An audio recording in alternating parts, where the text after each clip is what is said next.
Hello, thank you so much Mugni Raza साहब for joining us today on the show. आपने बहुत कम time पे हमें अकोमोडेट किया और हम उसके लिए आपका बहुत शुक्रगुजार हैं. Thank you.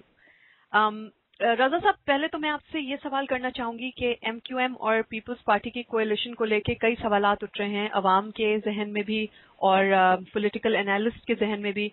मैं चाहती हूँ आप इस पर कुछ रोशनी डालिए कि ये कोएलिशन जो हो रहा है और जो इसकी सिचुएशन है कि ये बनता है और बिगड़ता है, उसके बारे में हम जानना चाहेंगे कि ये क्या सिलसिला है. जी, सबसे पहले तो आपको और आपके लिसनर्स को और एलियाना डेलस को मेरी तरफ से और एमकेएम डेलस की तरफ से सलाम. Thank you. जहां तक आपके सवाल का ताल्लुक है, देखिए इसमें सबसे पहली बात तो यह है कि एमक्यूएम एक अवामी जमात है. एमक्यूएम के पास अवामी मैंडेट है और एक अवामी जमात होने की हैसियत से एमक्यूएम के पास ये राइट है कि वो किसी से भी कोलिशन कायम करे पाकिस्तान में और किसी से भी कोलिशन ब्रेक करे. अवामी मैंडेट एमक्यूएम के पास आज से नहीं है. एमक्यूएम के पास अवामी मैंडेट तकरीबन 1987 से है और आपको पता है कि जब भी एमक्यूएम के पास अवामी मैंडेट होता है वो कितना भारी मैंडेट होता है.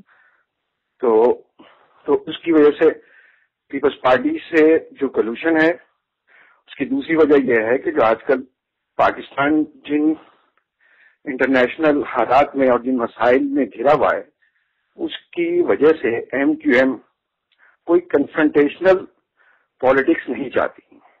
ठीक. और उसी कन्फ्रंटेशन पॉलिटिक्स की वजह से हम ये कलूशन में आए हैं ताकि हम मिलजुल के बैठ के कोई ऐसी पॉलिसी वजह करें कि जो हमारे खिलाफ बैरूनी और अंदरूनी साजिशें हो रही हैं और जो आजकल पॉलिटिकल सिनेरियोज हैं वो बेहतर हो सके. कन्फ्रंटेशन से जो है वो कुछ भी हासिल नहीं होगा. इन्हीं तमाम बुनियाद पर जो है वो एमक्यूएम ने दोबारा कलूशन में जाने की वो डिसीजन लिया है.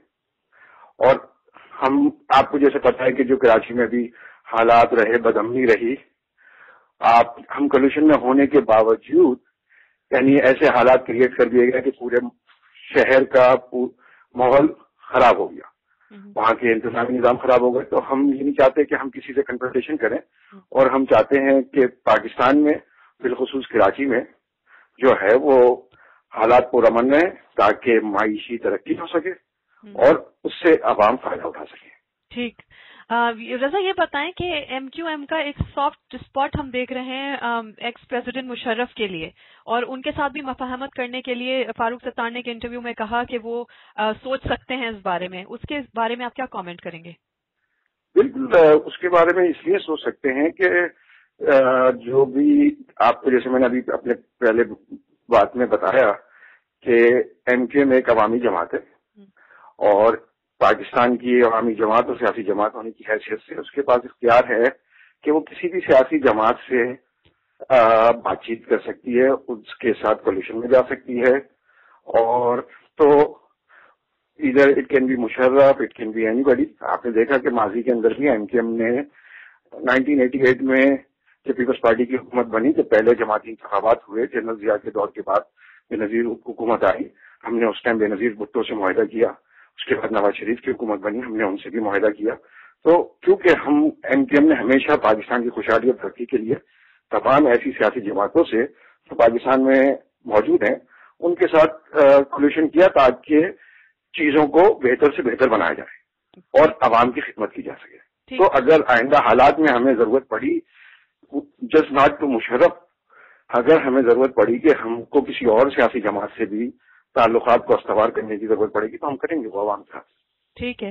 तो ये बताइए रजा कि जो करंट सिचुएशन है जहाँ पे एमक्यूएम और पीपीपी दोनों के अगेंस्ट कौम में बहुत गम गुस्सा और डिसअपॉइंटमेंट की सी एक सिचुएशन देखने में आती है, उन करंट सर्कमस्टांसेस में आपकी इस कोalition से आप समझते हैं कि आप वोटिंग में सक्सेसफुल होने में कामयाब होंगे? जी बिल्कुल, जैसा कि मैंने अभी आपको पहले अपने बात में बताया कि एमक्यूएम एक अवामी मैंडेट 1987 से लेती आ रही है. 1987 से अवामी मैंडेट एमक्यूएम के पास है और اس بات کا میرے خیال سے تمام سیاسی مبصرین جو پاکستان میں بھی ہیں یا پاکستان سے باہر بھی ہیں ان کو اس بات کا بخوبی اندازہ ہے کہ MQM پھر بہت بھرپور مینڈیٹ لے کے دوبارہ آئے گی. تو جو آپ کا سوال ہے کہ ایک لوگوں میں وہ بددلی پائی جاتی ہے، ایسا کوئی تعلق نہیں ہے، بلکہ ہم نے اسی لیے یہ جو کلوشن میں ہم دوبارہ گئے وہ اسی لیے گئے کہ ہم کراچی میں اور بالخصوص پاکستان میں امن دیکھنا چاہتے ہیں اور ترقی دیکھنا چاہتے ہیں، اسی لیے ہم نے یہ کلوشن کو دوبارہ جوائن کیا ہے. ٹھیک ہے، بہت بہت شکریہ رضا میں جوائن کرنے کے لیے. تھینک یو سو مچ. بہت شکریہ.